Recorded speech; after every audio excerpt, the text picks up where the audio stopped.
Welcome back, guys, to another Zero DTE podcast, and today we're on Season 2, Episode 36, where Ernie talks about the NDX and the SPX, so make sure you stay tuned.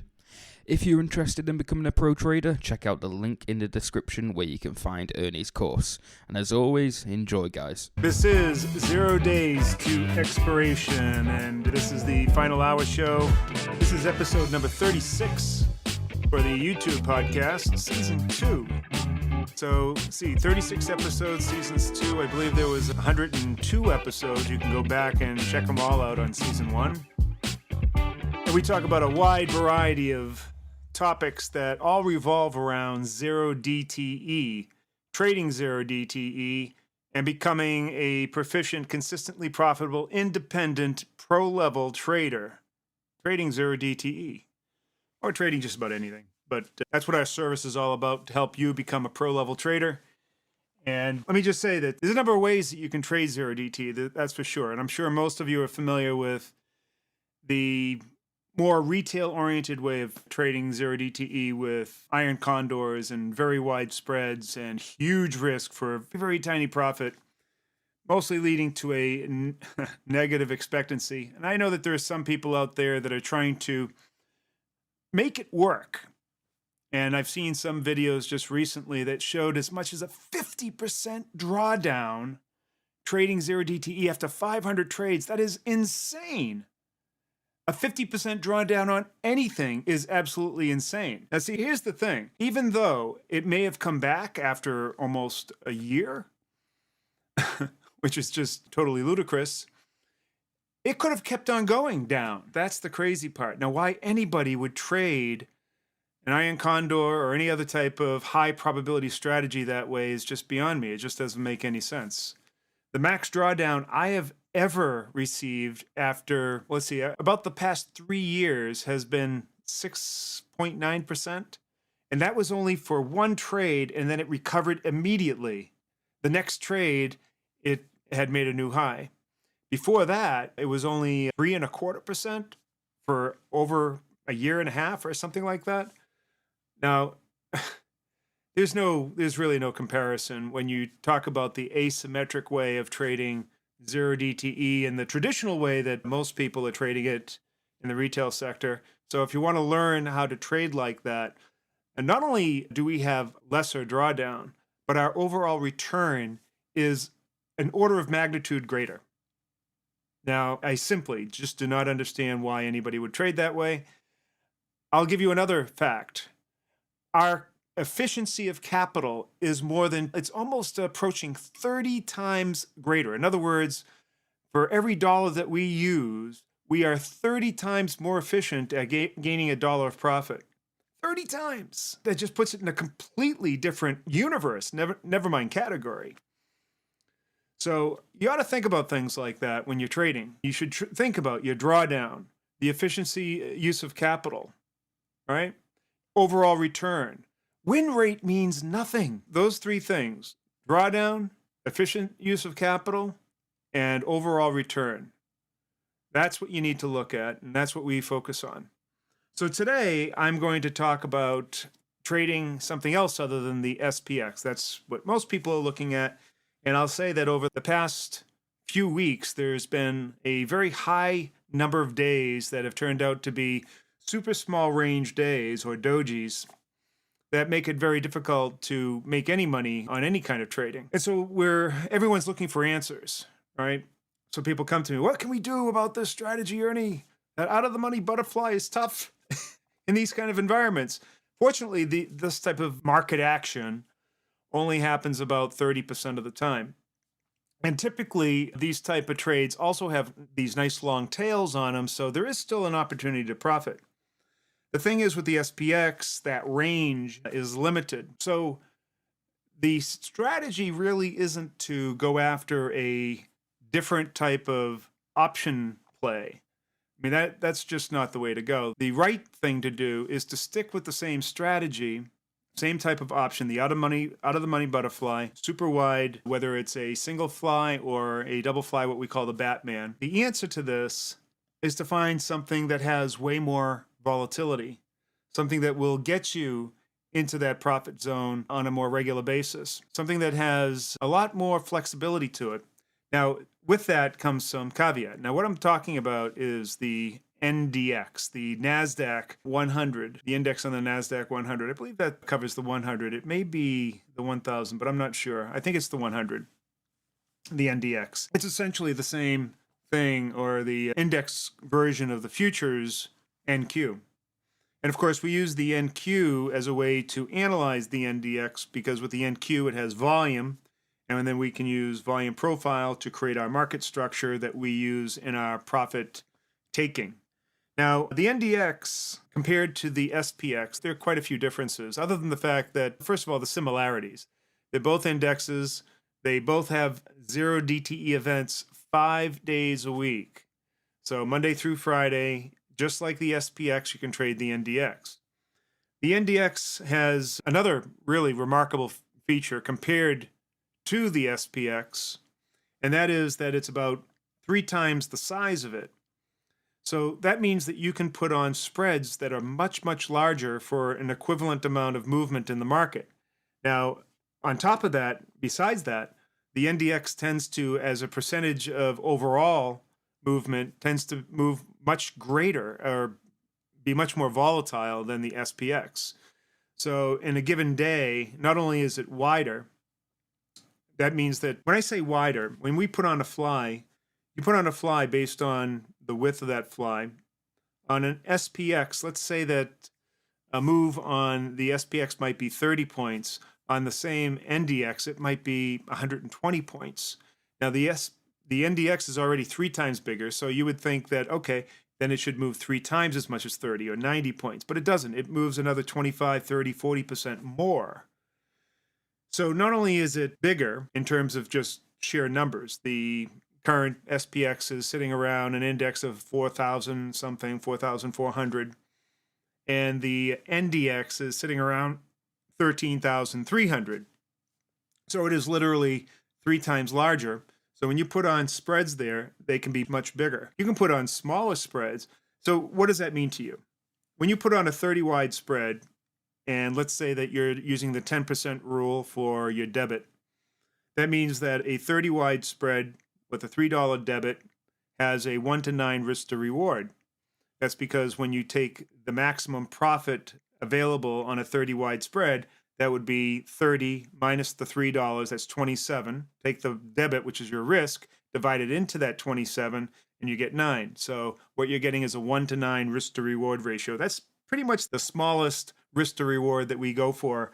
Typically, we'll go for something much larger, 1 to 14, 1 to 18. And with the NDX, it allows us to do that. Now, on the SPX, a 30 wide spread is a good size spread, and that's the kind of move that you're hoping for in a typical day. These days, we're getting much smaller moves, so we have to still play our strategy that we're not getting the kind of action that we really want. And particularly when you put on a Batman trade, it never gets far enough, and sometimes will end up right in the middle and cause a loss.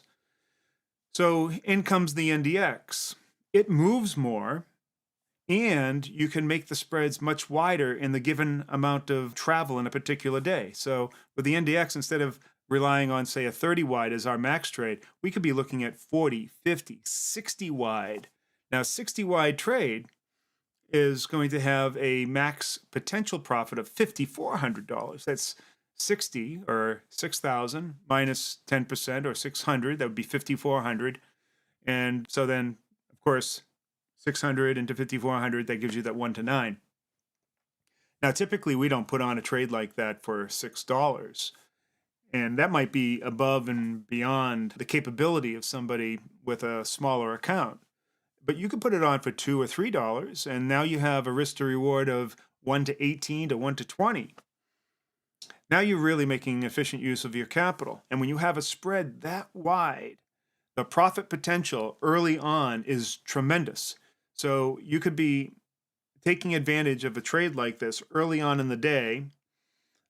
Price tends to move early in the market session, in that morning session.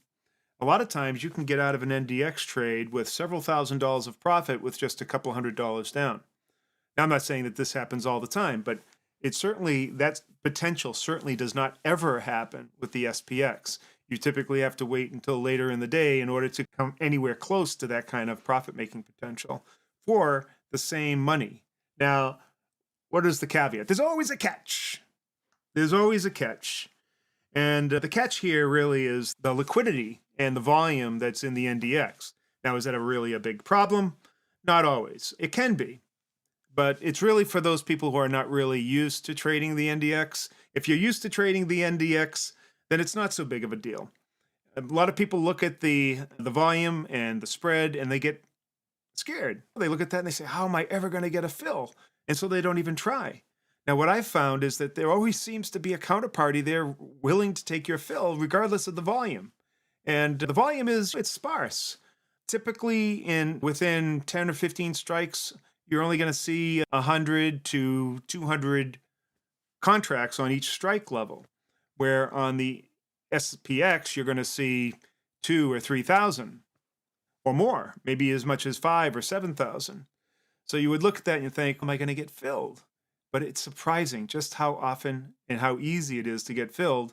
And if you don't get your price right away, it's just a matter of cancel and replace, maybe as much as 10 cents, 25 cents, 30 cents tops. But now you're going, if you look at this in perspective, you're going for a much bigger piece of the pie. And so when you have to cancel and replace for that relatively small amount, you're going for way bigger. So the scale is not there. It's like having to only cancel and replace or change your bid by 5 or 10 cents on the SPX when you have to cancel or replace 30 or 50 cents on the NDX. While in pure numbers, absolute numbers, it seems to be much bigger and a bigger hassle than the SPX. In reality, it's easier to get filled and the potential is so much greater and you're not risking really any more money. So the SPX, while it has its place, and in terms of the size or the menu of different assets that we have to trade, at the very smallest, we look at the XSP, which is a micro version of the SPX, and it's 1/10 the size of the SPX. Sitting in between the XSP and the SPX index is the E-mini futures, and it is approximately 1/2 the size of the SPX. So we have 1/10, 1/2, 1, and then you have the NDX that's 3 times the size of the SPX. So now, besides just the sheer size of the margin requirements for these different asset types, you also have the ability to either widen or narrow these spreads and also push them further out or closer in to at the money. Now, this creates just a huge, huge scale or a spectrum of trades that you can take with all kinds of risk parameters that would be in line with whatever your specific risk parameters are, from the smallest account to a couple of $1,000s to big accounts that are 7 figures. So that's the kind of flexibility that you get. And the NDX actually affords you the greatest leeway, because that NDX, I think, can be used for 4-figure accounts, 5-figure accounts, 6-figure, 7-figure, even 8-figure accounts, and give you really top quality trades. Of course, when you start getting into the much larger accounts, you can also then use the NDX along with other asset types, other assets that you could use to do gamma hedging, for instance. You could very effectively use the options on the NDX, or you could even use the Qs as an effective gamma hedge. You could do options on the Qs, perhaps create a synthetic short or a synthetic long, and use that as a gamma hedge on your NDX trade. Now, what does that mean? A gamma hedge really means that should you have already achieved some level of profit, you're afraid that price might either run through or retrace. If it might retrace, that might be the more typical option. You could put on if it's, say, a long call, you could put on a synthetic short using the Qs, and in just about any type of granularity, because it's so much smaller compared to the NDX, that you could just ratchet in exactly what you want to flatten out that profit curve and solve your gamma problem. Yeah, so that's a really powerful and effective strategy. And if you're wondering about that gamma risk play and using a synthetic short or a synthetic long, let's see, you can look right here and I'll have a link that will bring you to a video that talks all about that. And if you wait to the end of the video, there will be a couple of videos here that will point to other supporting videos that talk about using the NDX and these different techniques that I'm talking about. All right, so there you go. There's really the efficacy of using the NDX and the extreme flexibility that you have in trading 0 DTE the way we trade it, using asymmetry and out of the money butterflies. Let's see. We might have some questions here. Let's see. We'll take a little roll call, see who's here. Hey, we have JMO Jones. How you doing? And B Green Growers Union. All right. This morning I put the call leg on with the market dumped on the ES. Do you only put on one leg on when you do have a morning like today, or do you always put on both legs? I think what he's talking about is the butterfly. Do you put one side on or the other side? That really depends on the market and what you perceive as what's possible in today's market. Now, today, I specified a Batman for the NDX. And right now, if we take a close look, you'll see that we're right at a pin. And I'm going to show you that right now. All right. So here are the two NDX trades that I specified today. Down here is the put call, and above here is the put call. The put fly, and above here is the call fly. And you can see right now we're sitting, this is real time, we're sitting almost exactly at the pin. Now, how much is this trade worth? Well, this is a 40 wide trade. Now, if we end up right here at 440 being the cost of this trade, just check this out. So you take 4,000, subtract 440, you get $3,560. That is the potential profit for this trade. All right, so let's divide that by 440, and we have, let's see, 3,560 divided by 440. That's a 1 to 8. See, that's a little bit expensive. That's just over 1 to 9. That's what I thought. It was tough. I could have put it one strike further away and it would have gotten down to about $3. And I'm not sure exactly why I chose 440 at the time. Oh, I know why. Because when I first put this on, it was much less money. The price was way down here, down in this area. And so when I first, no, it was up here in the beginning part of the market. It was pretty expensive and this was really cheap. And then it went way down here and it became a lot cheaper. So by putting it on earlier, had I waited, I would have gotten a much better price. But so I think it was really a matter of timing. But when I put this guy on, you can see clearly it was under our 1 to 9. So when I look at this combined, the average price of these two is about 380, which is definitely better than the 1 to 9 standard that we go by. But anyways, $3,560 is the potential if we pin this trade right here. And it looks pretty good. Looks like we're going to come in here. Perhaps we can go to the NQ and take a look at the where we're at right now.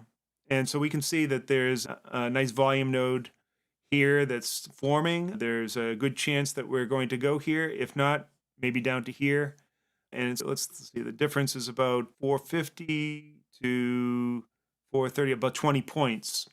So if we go back to the NDX and see 20 points from 399 down to 380. So one volume node is here, and then the bigger node is here.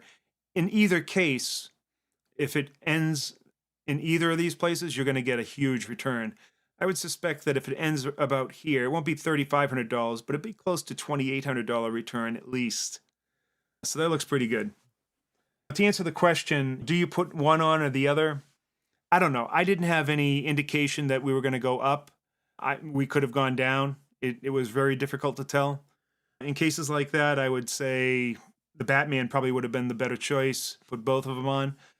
But at this juncture in the market, and the breakout that we're looking at, the melt up that we're potentially looking at with the Fed potentially pivoting and or pausing their rate hikes, I can see doing either, quite frankly. So if you chose just one, then good on you, because then you'll save the debit that this other put fly would have cost you. So I don't have a solid answer for that. I literally flip coins at this point in time because I'm in between whether I should take a Batman or a classic fly. And yeah, I can understand only trading the ES, and that's what you're comfortable with. That's good. All right. See, Charles says, any research on technicals or indicators that may give you a skip day on the Batman? No, absolutely not. Now, if you had looked at today, I would have guessed that we're going to have another doji day, and it would have been a bad trade for a Batman, but it didn't end up that way. I don't know what you do. All I know is that the strategy is to play the asymmetric trade. Let's see. Let me get the big head back here so I can be very clear about this.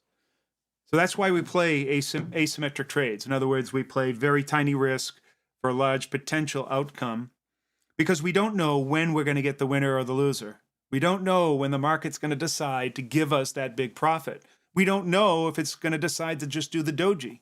So when it does that doji and we're trading small, it's no real big loss, right? We can contain our risk. That's the whole point of doing the asymmetric trade. And when it does decide to give us that profit-making potential, we'll be there. We'll be in the market. So the answer is no. There is no indicator. In fact, for that reason, we don't use any indicators. The only real thing that some people might call an indicator that we use is volume profile, and we generally use that for our profit-taking management strategy to help us make decisions on whether to hold or close our trade. Yeah, I don't see any real reason to sit there and try to angst over whether or not you believe it's going to be a big move in the day or a doji day. If you could predict that, that would be great. I'm sure that you probably could have flipped a coin, or you could have, I don't know, used some sort of logic that today would have been a higher probability doji day, because that's what it looked like to me. If you had decided on your logic, you wouldn't have gotten into the trade at all. Sure, you would have missed out on the risk, but you also would have missed out on a potential pin trade or $3,500 of profit. So what do? The answer is you always stay in the market. You want skin in the game all the time. And if you're going to be in the game all the time, then make that risk very small and the potential very large. That is the key. That is the strategy. All right, NDX versus HQ. Is it better for taxes or NQ? First of all, options on the NQ. If we think the NDX is thin, the NQ is way thinner. And besides, there is no difference in terms of tax consideration. Indexes have the same tax consideration as futures. So that's good to know. Okay, Charles has another question. Get a bigger account and trade both 0 DTE symmetrical risk each underlying. Some people are limited by the size of the account that they can have. Lance, I haven't had any issue getting fills using the NQ futures. Oh, really?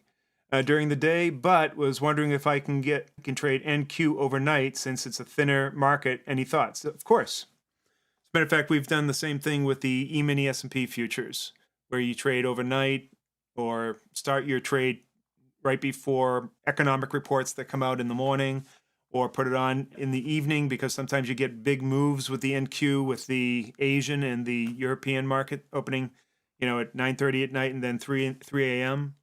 So that's a fine strategy. It's still technically a 0 DTE strategy. Yeah, I can see. And now if you're not having any problems with fills on the NQ, I'll have to check that out. But I know that in terms of volume, it's even lower than the NDX. So that's what I have to say about that.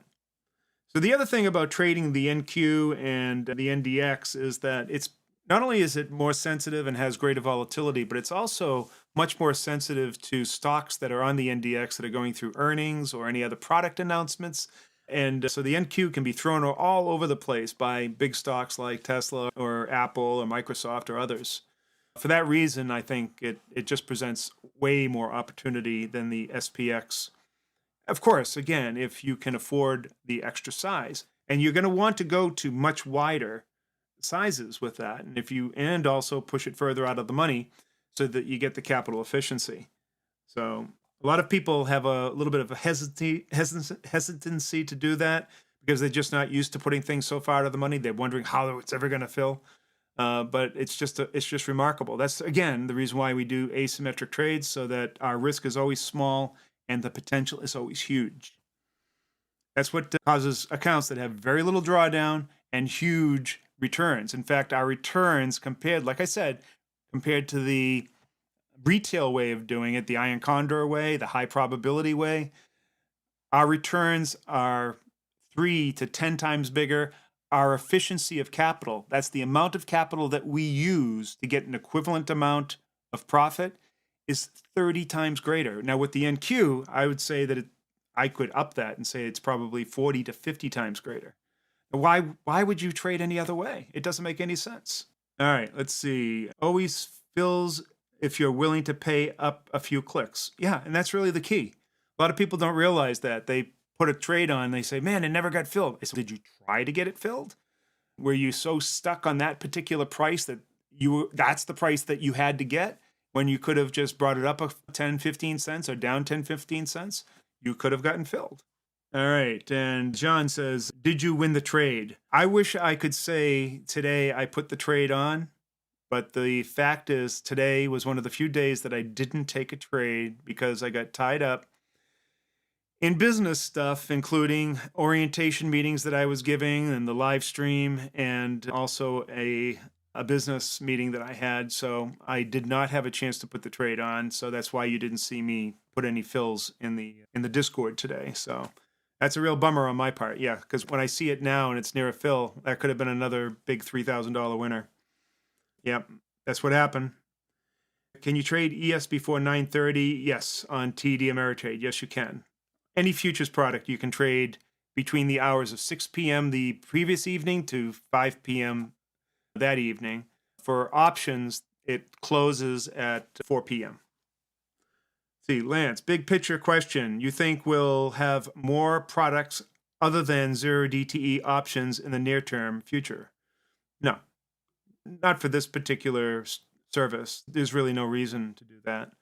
If we're going to do I can see doing other 0 DTE or premium collection strategies that might be a little bit different than what we're doing here, or variations on it. But no, why would you do anything then when there's really no? Now, the answer is no. The answer is no. Because, look, this is a strategy that you can build a career off of.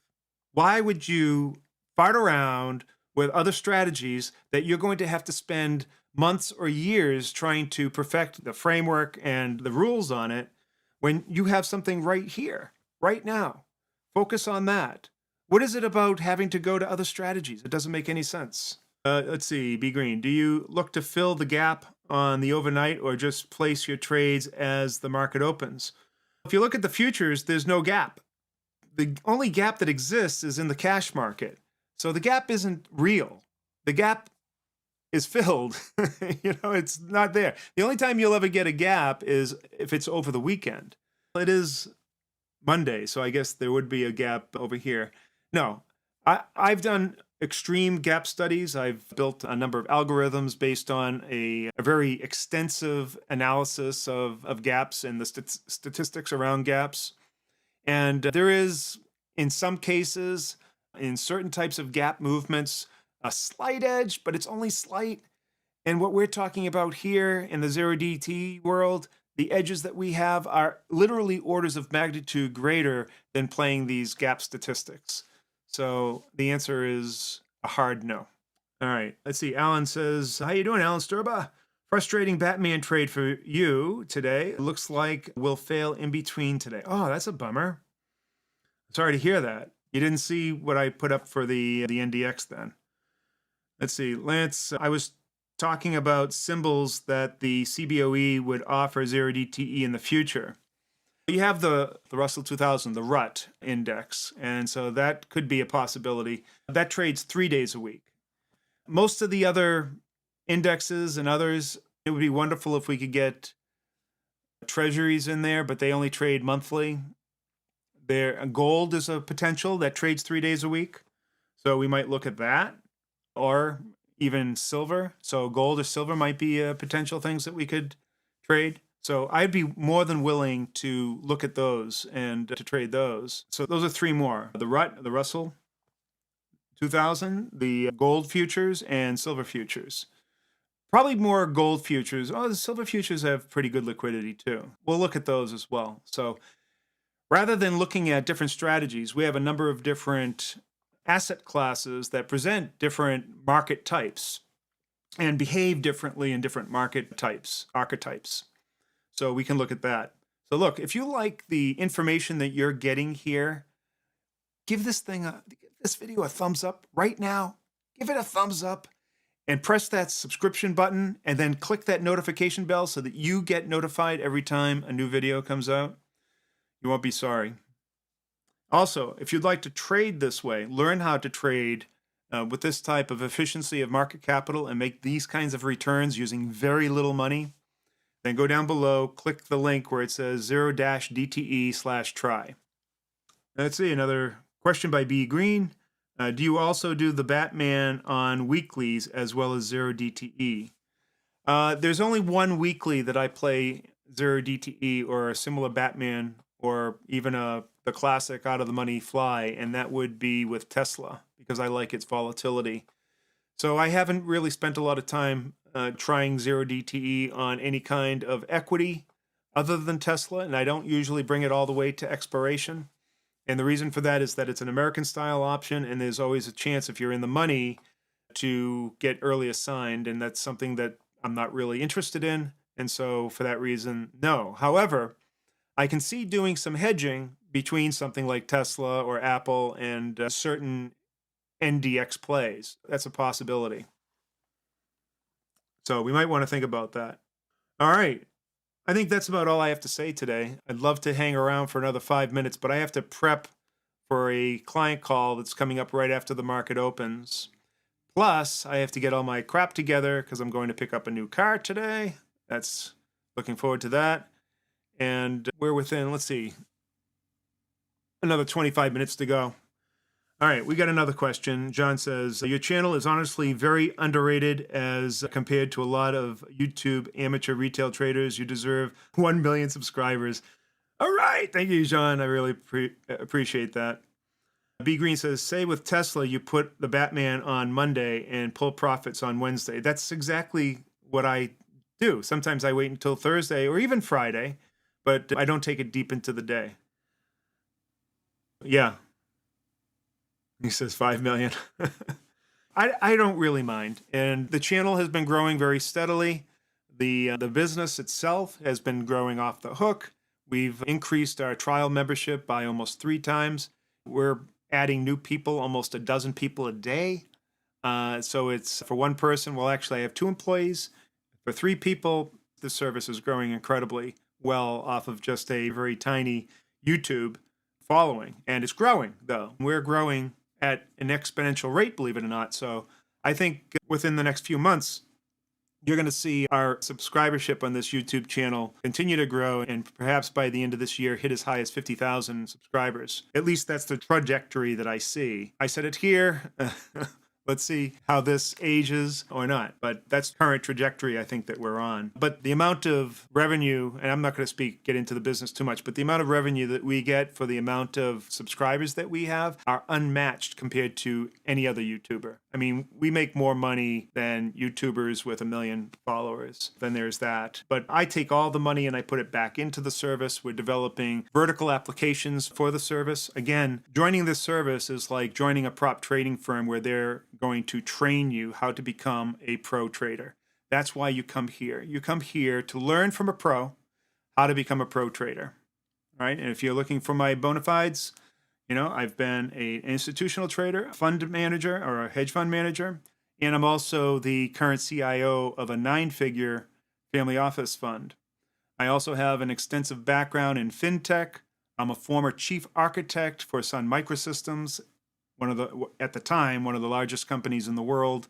My team literally built out Wall Street during the dot-com era. I've worked with all the major brokers and investment banks, etc.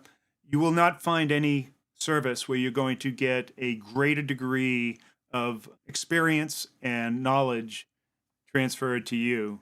So go down below, give the 4-week trial a shot. You won't be sorry.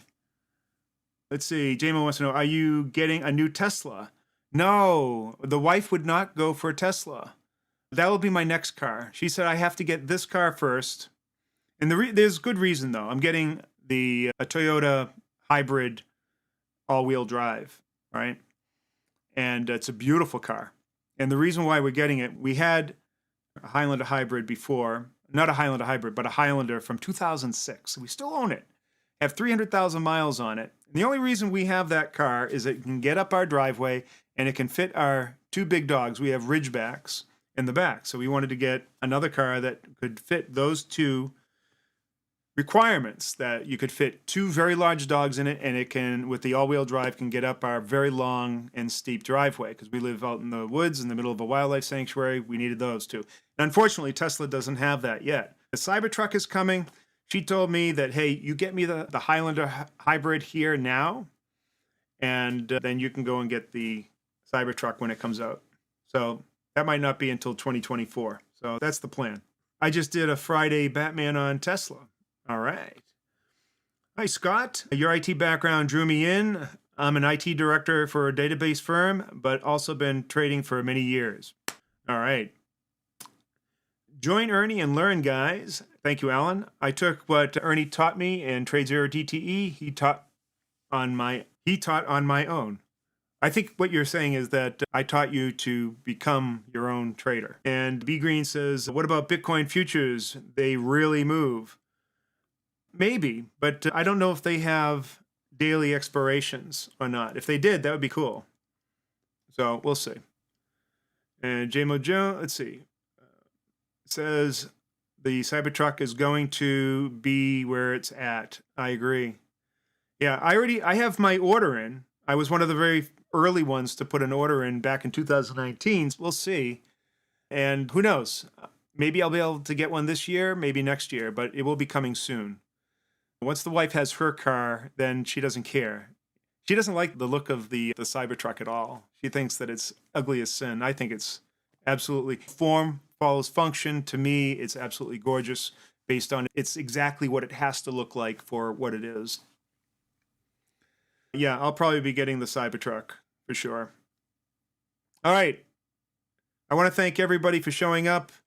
Peace to you all. Time for some more music. And we'll see you next time. Don't forget, sign up for the 4-week trial. Peace.